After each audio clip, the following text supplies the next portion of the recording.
Hey, I'm Rob for JestaThaPodcast.com and I am back from the UK Games Expo 2019, which was a lot of fun, and I played a lot of games, which I don't usually do at conventions. It's weird for me to go to a UK convention and play a lot of games, but I did in this one, so I'm going to list my top 10.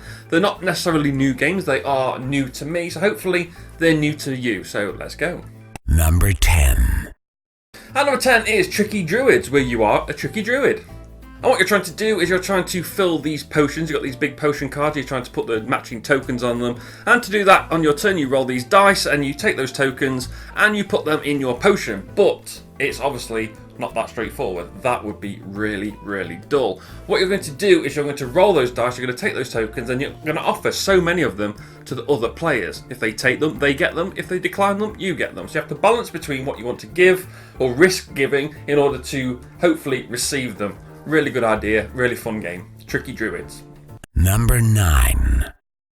Next up is Solar Storm, which is a cooperative game about fixing a ship so that you can get out of there. There is a solar storm that has wiped your ship and done something to it, so it's not working. And what you're going to do is you're going to work cooperatively, easy for me to say, to walk around the ship to repair the different rooms so that you can use their abilities to scavenge for items that you're going to use to repair those rooms. And once you've repaired all the rooms, you need to activate the room to get it to feed its power into the main engine so you can get out of there. And that's the game. It is coming to Kickstarter in September, I believe. And how did we do in that game? Well, I am a Solar Storm survivor. Number 8. This is Kitty Cataclysm. It is a game of kitties, and what you are doing is you're going to be playing all these different kitty cards, and you're trying to get the cards into your kitty so they count as points for you at the end of the game. But at the same time, you can screw around with other people's kitties and other people's hands in order to try and obviously stop other players scoring points. And what you're trying to do as well is when you want to, when you can, when you think the time's right for you, is you're trying to empty somebody's hand or maybe even your hand. So when it comes around to your turn, you've got no cards, the game will end, and you've got to hope at that point you have the most kitties in your kitty, cats in your kitty, points in your play area. That's Kitty Cataclysm. Number 7.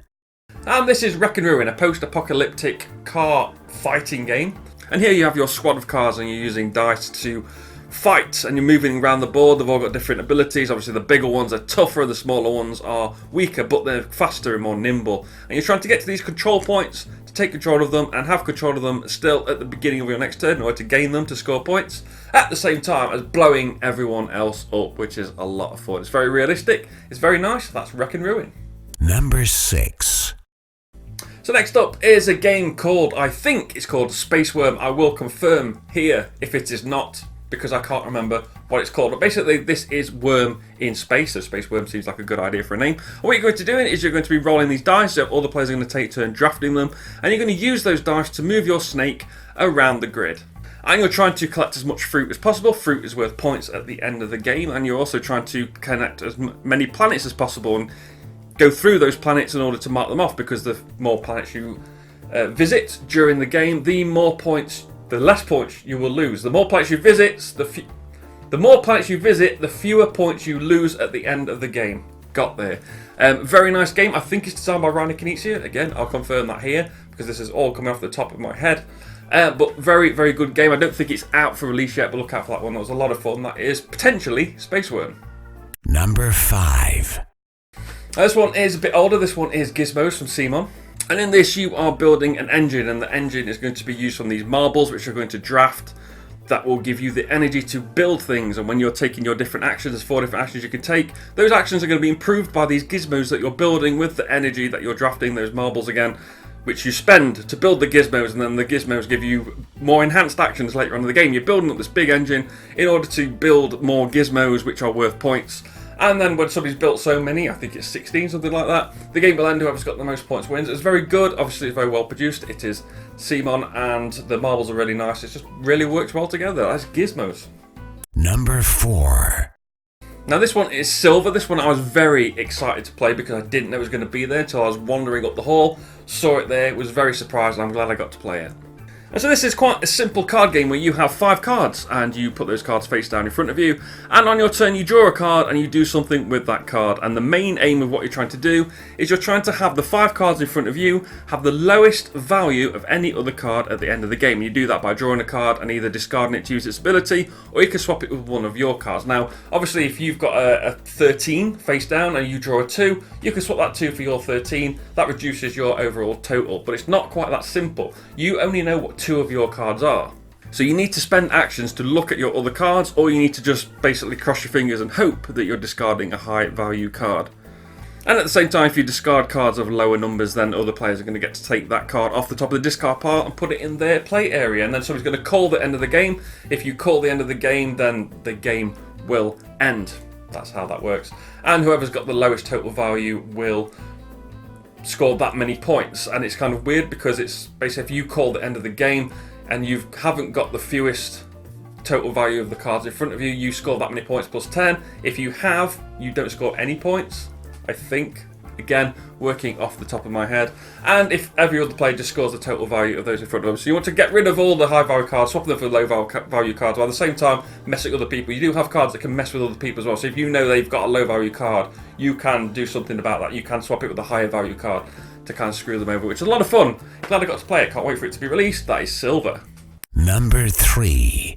Now this is one I've seen people playing and I've kind of looked at it and thought, that doesn't sound very fun.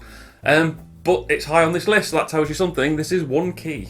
And in One Key you have 11, I think, random items. Kind of very weird. Think of Dixit with the cards. Man, you've got 11 Dixit cards laid out, for example. And what you're going to do is the player is going to use this complicated, weird, it's not complicated, it just looks a bit weird. It looks more complicated than it is.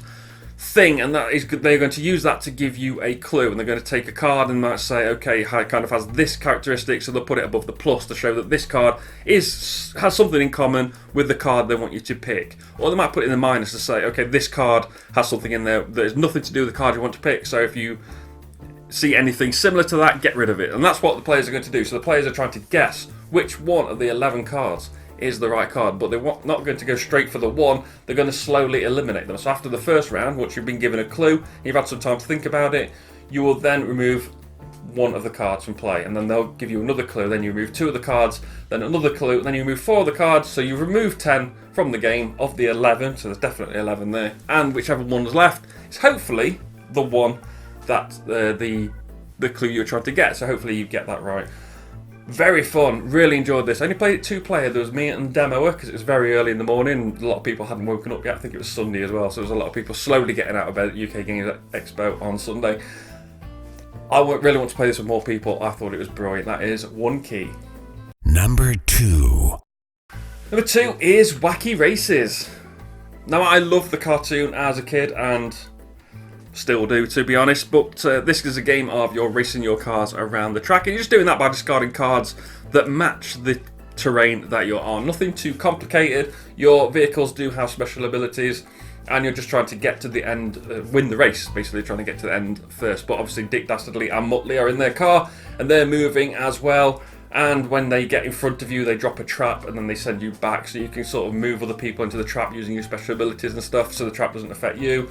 Or you have the ability to counter traps if it's the right kind of trap for your vehicle. But if you played Wacky Races or watched Wacky Races as a kid, this is going to mean a lot more to you. If you haven't, I don't think you'll like this game because it is a bit of a nothing game. It's a bit harsh to say, but because I do love Wacky Races, I really wish I'd pre-ordered the deluxe edition with the little painted models and stuff, because I think I would have enjoyed that. I probably wouldn't have played it. It would go on the shelf. I wouldn't have played it as much as it deserved, but I would have liked to have all the painted vehicles. But it's a very fun game. If you like the cartoon, definitely give this one a try, and don't listen to people as I did, otherwise I would have bought it.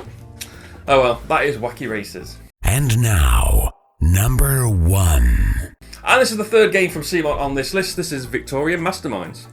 Again, a bit of an older one, but what you're doing here is you're basically placing workers into different spaces to get resources in order to build contraptions and try to build your contraption in order to gain points, mastermind points for that. You're also going to steal these monuments, these different world monuments that you can steal for points. You can do other stuff as well to score point tokens as you're going through the game. But the good thing about it is the way the workers work, they're like these little chips, little cog chips, and you put them face down. You have 5 different ones. and you're kind of drawing a bit like a deck builder. You draw them off the top of your deck. When they run out, you shuffle your discard pile and put them back out, and you're putting them onto these different spots. And when there's 3 tokens, because you put them on top of each other, when there's 3 tokens on top of each other, you then flip that pile over and you activate them top to bottom. And all your workers have got different abilities, so maybe one of them's ×2. That lets you take, say you would have took 1, I think copper plate is one of the things you can take. You take 2 instead. That's very simple. One of them is you can activate the cards and stuff like that, but one of them is that you can cancel the ability of the next token in the stack. So if you've got your Saboteur, I think it's called, on top, and the next person's got their ×2, they won't be taking 2, they'll only be taking 1. That's a lot of fun. That's a lot more fun than I thought it'd be. Very well produced. It's from Eric Lang and Antoine Bowser. So you've got the cool yet soulless, as I always call them, designs of Eric Lang, along with I've got some Lang games down here, some Bowser games down here somewhere. But he has this really nice ability to just make these nice games. So combining those two, it worked very well. It worked very well. I'm not sure about replayability. It's the only reason I haven't bought it. I don't know if there is any. Your different starting vehicles, they've got different abilities on them, but they weren't really that different. They weren't really that much that made me think, okay, I want to play this game over and over and over. I'm going to play this game 5-6 times. I probably 2 or 3 would do. And I'm not buying games, trying to not buy games where I think, okay, I'm not going to play that one very often. But really good game. Glad I got to play it. Hopefully I will play it again. Hopefully there'll be an expansion with some alternate player powers. That is Victoria Masterminds, my number 1. What was your favourite game at UK Games Expo? Do you like any of these? Was there anything that I missed that was there? What was your favourite game is basically what I'm asking, because I didn't get a chance to play everything. Played quite a bit, but not everything. So, with that in mind, remember to like, share and subscribe. You can follow me on Twitter at JTR Podcast, find the blog and the podcast at jtrpodcast.com. I'll be Rob, aka Jesta ThaRogue. I will see you soon.